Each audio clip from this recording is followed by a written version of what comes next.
Snack giant Mondelez announced last week it will acquire energy bar maker Clif Bar in a deal worth at least $2.9 billion.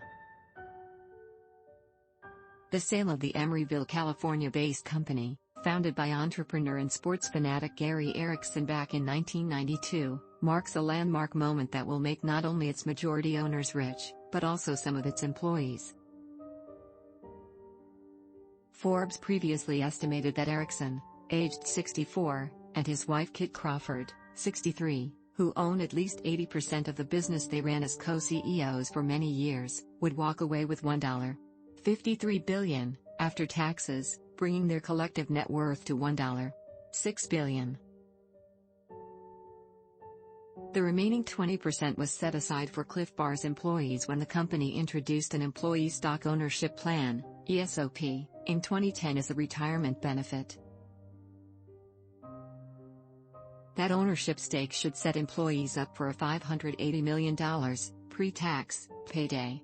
But which employees, and how much they get, appears to be a bone of contention.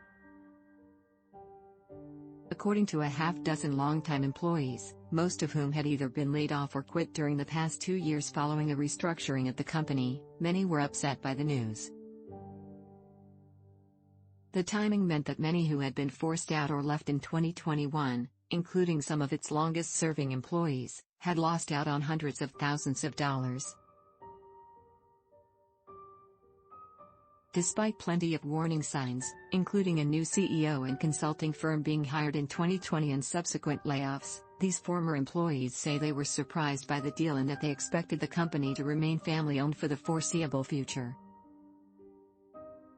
After all, Erickson had famously turned down a $120 million offer from Quaker Oats back in 2000.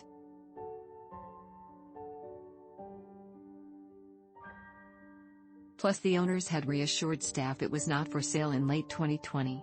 I do think they shouldn't have been pumping out this narrative of we're always going to be family-owned, said Jeanine Romine, a former regional marketing manager at Clif Bar who was one of 6 former employees interviewed by Forbes. Romine worked at the company for almost 10 years before leaving voluntarily during the layoffs. She got no severance but will get to cash in her ESOP shares, at their 2021 share price, not the value at the time of the deal.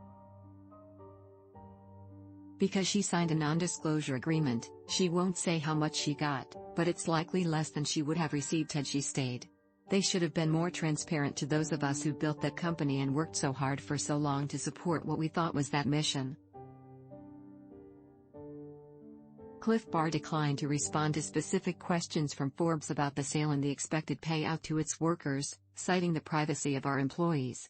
It described the acquisition as an investment in the company's future growth and longevity.